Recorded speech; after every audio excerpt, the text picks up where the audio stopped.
Hello friends, welcome back to first step. I hope आप सब लोग बिल्कुल ठीक होंगे और अपनी पढ़ाई अच्छे से कर रहे होंगे, क्योंकि आप लोगों के एग्ज़ाम्स भी आने वाले हैं। तो आपने अभी तक अपना रिवीजन भी स्टार्ट कर दिया होगा। अगर नहीं किया है तो आप अपना पहले सिलेबस कंप्लीट करिए, फिर अपना रिवीजन भी स्टार्ट कर दीजिए।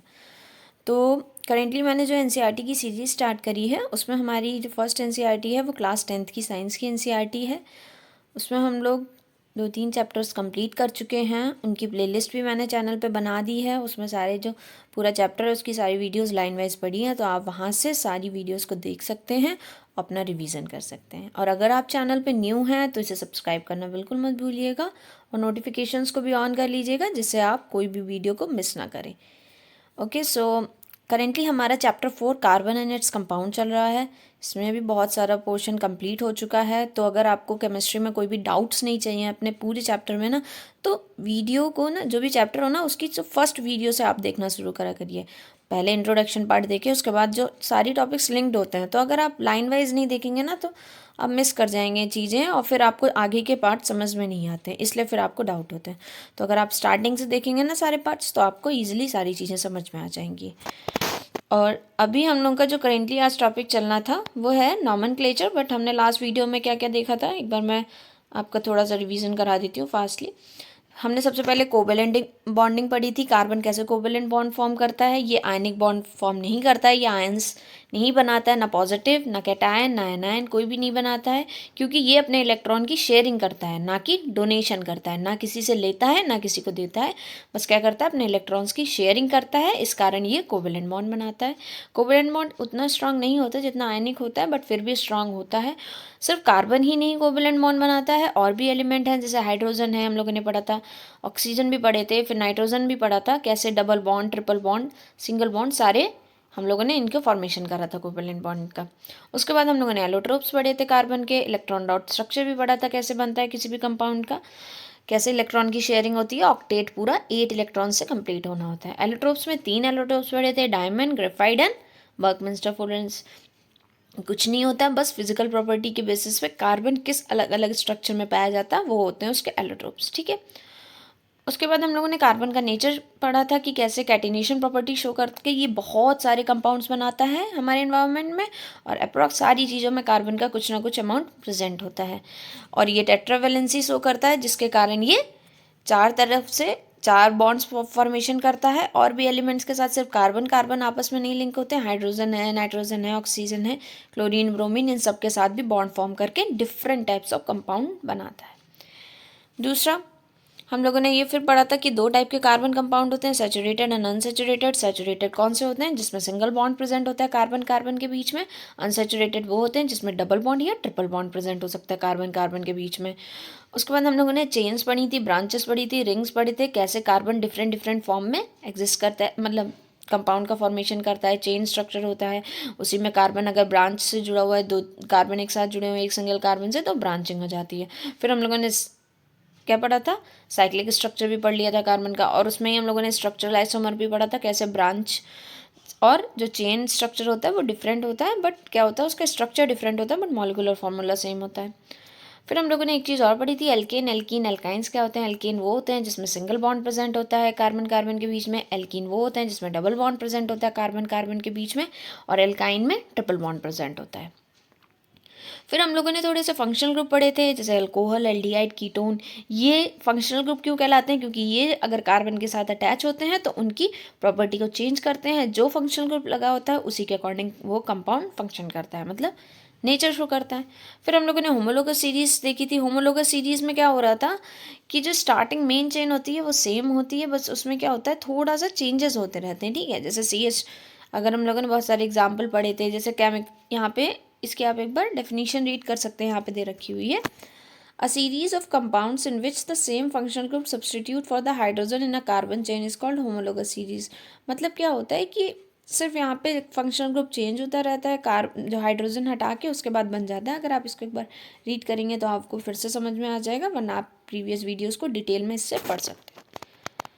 फिर हम लोगों को आज पढ़ना था नॉमेनक्लेचर। तो आई होप आप रेडी होंगे नॉमेनक्लेचर को पढ़ने के लिए। इतना टफ नहीं है, बहुत इजी है। एक बार आपको सारे रूल समझ में आ जाएं, आप इजीली किसी भी कंपाउंड की नेमिंग कर सकते हैं। ठीक है, तो the names of compound in homologous series are based on the basic carbon chain modified by the prefix phrase before a suffix phrase after and indicate the nature of functional group. For example, the names of alcohol taken in activity 4.2 methanol, ethanol and propanol and butanol. ये जो activity दे रखी हुई है ना यहाँ पे 4.2, इसमें आपको कुछ नहीं करना था. इनके मॉलिकुलर जो भी डिफरेंस दिए गए ना फॉर्मूले में और इनके मॉलिकुलर मास में डिफरेंस को आपको देखना था कैसे ये होमोलोगस है. इसमें CH3 है या C2H5 वो है.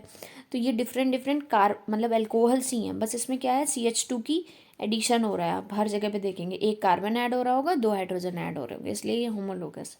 ठीक है. इनमें सिमिलरिटी क्या है, ये तीनों अल्कोहल हैं. ठीक है. उसके बाद इनका increasing number of carbon atom आप देख के बता सकते हैं. नॉर्मल सा क्वेश्चन है, इसमें सॉल्व कर लीजिए. तो यहाँ पे ये आपको 4 तरीके के जो वो बताए गए हैं ना अल्कोहल, उनका ही नेमिंग यहाँ पे बताई गई है. तो हम पहले देखते हैं कि क्या होता है. ठीक है. प्रीफिक्स का मतलब तो जानते होंगे, किसी भी वर्ड से पहले अगर जो चीज़ लगाते हैं वो प्रीफिक्स होता है और सफिक्स क्या होता है जो बाद में लगाते हैं. तो यहाँ पे बता रहे हैं जो कार्बन की चेन जैसी होती है कि मतलब जितने नंबर ऑफ कार्बन जुड़े होते हैं वो तो आपका प्रीफिक्स डिसाइड हो जाता है. जितने कार्बन चेन होता है वो प्रीफिक्स हो जाता है. जैसे 2 कार्बन की चेन है तो क्या हो जाएगा, एथ हो जाएगा. 3 कार्बन की चेन है तो प्रॉप हो जाएगा. ठीक है. उसके बाद जो सफिक्स होता है वो इंडिकेट करता है कि कौन सा फंक्शनल ग्रुप लगा हुआ है. जैसे हमने कहा मेथनॉल, तो नॉल जो टर्म आया उसका मतलब हुआ कि यहाँ पे अल्कोहल लगा हुआ है. मेथ आ गया मतलब 1 कार्बन की चेन है. एथनॉल मतलब 2 कार्बन है. एथ और नॉल का मतलब आ गया क्या आ जाएगा, नॉल से सॉरी मतलब OL से आपको पता चल जाता है कि अल्कोहल है. एन कहाँ से आया वो भी मैं बताऊंगी अभी आपको. तो बेसिक रूल्स सबसे पहले पढ़ते हैं. Identify the number of carbon atoms in a compound. A compound having 3 carbon atoms would have the name propane. तो यहाँ पे बता रहे हैं सबसे पहले आप नंबर ऑफ मतलब कार्बन एटम्स कितने उस चेन में प्रेजेंट है. 3 कार्बन एटम है तो प्रॉप लगाना है. एन कहाँ से आया ये अभी आगे पढ़ेंगे. ठीक है. प्रॉप समझ में आ गया कि 3 कार्बन की चेन थी तो प्रॉप लगाना था. अगर 4 कार्बन की चेन होगी तो आप क्या लगाएंगे, ब्यूट लगाएंगे. 5 की होगी तो पेंट लगाएंगे. ये ऊपर आप लोगों को दे रखी हुई थी एक टेबल, वहाँ से आप एक बार दोबारा से रिवाइज करेंगे तो याद हो जाएंगे. अब यहाँ पे बता रहे हैं in case of functional group is present it is indicated in the name of compound either prefix और suffix as given in table 4.4. कभी कभी क्या होते हैं, कुछ जो फंक्शनल ग्रुप होते हैं उनको प्रीफिक्स के फॉर्म में ऐड करते हैं, कुछ को क्या करते हैं सफिक्स के फॉर्म में ऐड करते हैं. तो वो डिपेंड करता है कैसा फंक्शनल ग्रुप लगा हुआ है उससे हम लगाएंगे. अब यहाँ पे बता रहे हैं if the functional group is given as a suffix, अगर फंक्शनल ग्रुप को सफिक्स की तरीके से लगाना है मतलब प्रॉप के बाद लगाना है, प्रॉप के बाद लगाना है. ठीक है. तो उसे क्या करेंगे, तो यहाँ पे बता रहे हैं the suffix of the functional group begins with the vowel AEIOU, then the name of the carbon chain is modified by deleting the final E and adding the appropriate suffix.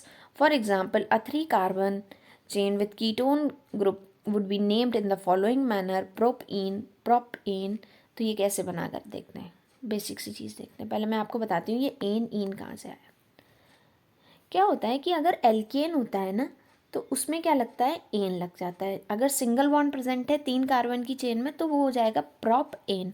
अगर एल्कीन होता है तो क्या लग जाता है, इन लग जाता है. अगर मतलब कार्बन कार्बन के बीच में सिंगल बॉन्ड है तो एन लग गया, डबल बॉन्ड है तो इन लग जाएगा. अब यहाँ पे 2 कार्बन थे तो ये हो जाएगा ईथीन. ठीक है. और अगर ऐसे ही 3 कार्बन प्रेजेंट होते हैं तो वो क्या बनता है, एल्काइन बनता है ना. तो एल्काइन में क्या होता है, एल्काइन में क्या होता है, एल्काइन में 3 कार्बन मतलब सॉरी 3 बॉन्ड्स होते हैं कार्बन. तो अगर इसे हम लोगों को 2 कार्बन का है तो ये लिखेंगे ईथ. ठीक है. और आइन. ठीक है. तो सिंगल बॉन्ड होता है तो एन लग जाता है, डबल बॉन्ड होता है तो इन लग जाता है और ट्रिपल बॉन्ड होता है तो आइन लग जाता है. और ये कहाँ से आया, एथ मतलब 2 कार्बन थे, आइन आया इसका मतलब यहाँ पे 3 बॉन्ड थे. 2 कार्बन है इसलिए एथ आया, आइन आया क्योंकि यहाँ पे 3 बॉन्ड थे. अब तो आपको समझ में आ गया होगा.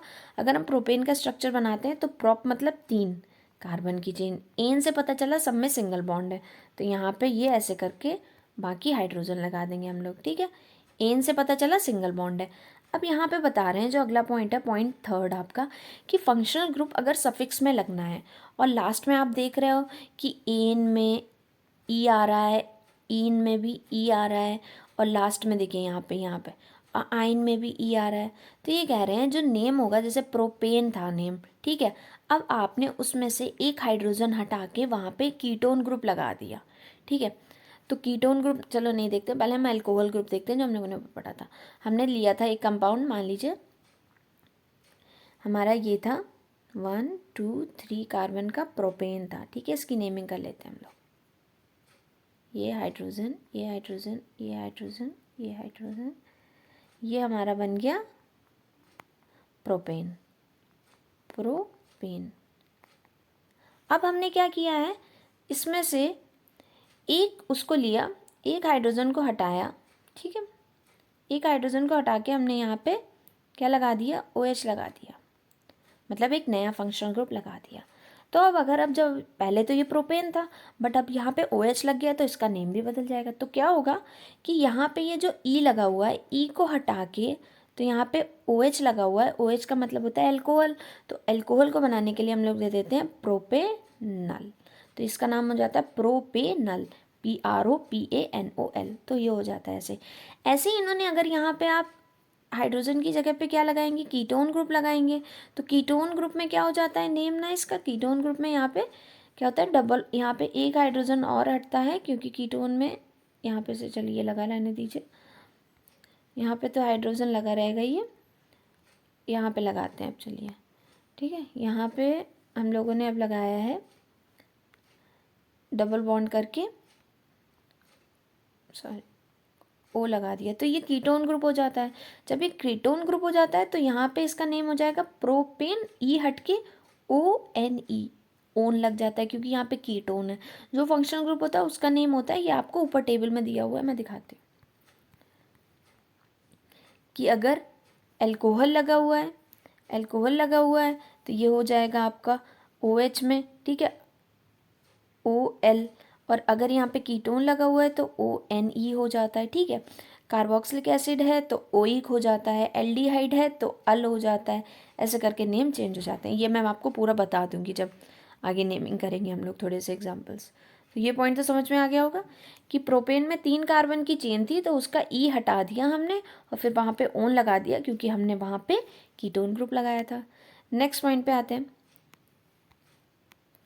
कि if the carbon chain is unsaturated then the final ane in the name of the carbon chain is substituted by ene and ine as given in the table 4.4। ये तो मैं आपको बता ही चुकी हूँ कि कैसे डबल बॉन्ड होगा तो क्या हो जाएगा, इन लग जाएगा, और ट्रिपल बॉन्ड होगा तो आइन लग जाएगा, ठीक है। वही एग्जाम्पल दिया हुआ है।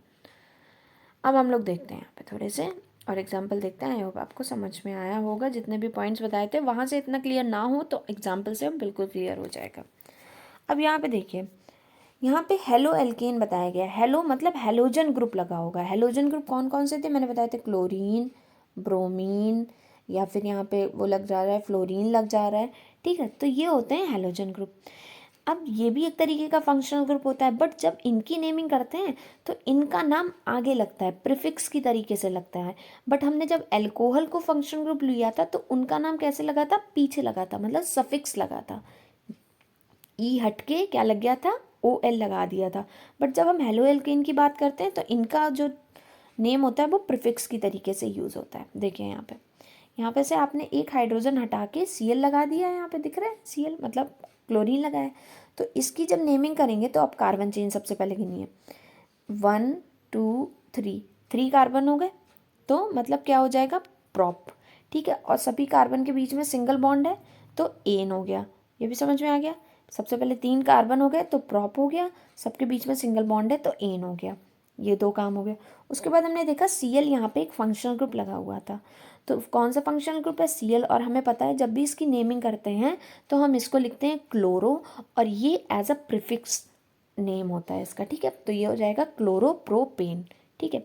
सिमिलरली यहाँ पे भी दिया गया, इसमें भी आप सबसे पहले कार्बन चेन काउंट करिए, 1 2 3 कार्बन है, सबके बीच में सिंगल बॉन्ड लगा हुआ है, और कौन सा फंक्शनल ग्रुप लगा हुआ है, ब्रोमीन लगा हुआ है, तो ब्रोमीन को लिखते हैं ब्रोमो, तो ये हो जाएगा ब्रोमो प्रोपेन, ठीक है।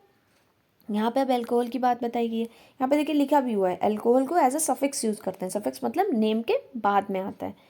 अब यहाँ पे देखिए कितने कार्बन की चेन थी, 1 2 3 थी तो प्रॉप हो गया। अब यहाँ पे सबके बीच में सिंगल बॉन्ड था तो एन लिखते हैं हम, ANE। बट यहाँ पे एल्कोहल लगा हुआ है OH, तो उसका ई हटा के हमने डायरेक्ट यहाँ पे OL लगा लिया, ठीक है। समझ में आ गया। ऐसे ही एल्डिहाइड के साथ भी किया हुआ है हमने, ऐसे ही कीटोन के साथ भी किया हुआ है। और कार्बोक्सिलिक एसिड में ओइक लगता है, एल्कीन्स बताया हुआ है, अगर वहाँ पे डबल बॉन्ड मिल जा रहा है तो प्रोपीन लग जाता है, और ट्रिपल बॉन्ड मिला है तो क्या लग रहा है, प्रोपाइन लग रहा है। ठीक है, तो एक बार आप इसे पढ़िएगा।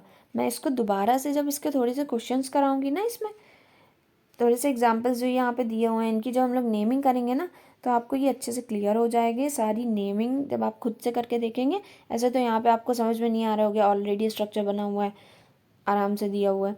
तो मैं इसके एग्जांपल्स कराऊंगी तो आपको सारी नोमेनक्लेचर की नेमिंग्स, मतलब सारी नेम करना आपका कंपाउंड का क्लियर हो जाएगा।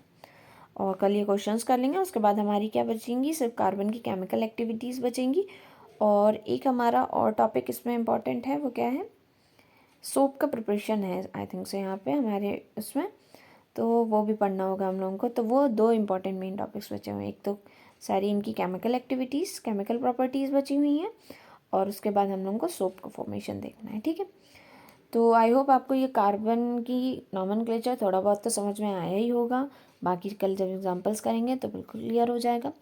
और अगर कोई डाउट है तो आप उसे कमेंट सेक्शन में पूछ लीजिए। और अगर वीडियो पसंद आ रही है तो उसे लाइक ज़रूर करिएगा, और इसे अपने फ्रेंड्स के साथ भी शेयर करिए, जिससे ये उन तक भी पहुँचे और उनके भी सारे केमिस्ट्री के डाउट क्लियर हो जाएं। और वीडियो को लाइक करना बिल्कुल मत भूलिएगा। So make sure to like, share and subscribe अगर अभी तक आपने सब्सक्राइब नहीं किया है। And thank you for watching the video.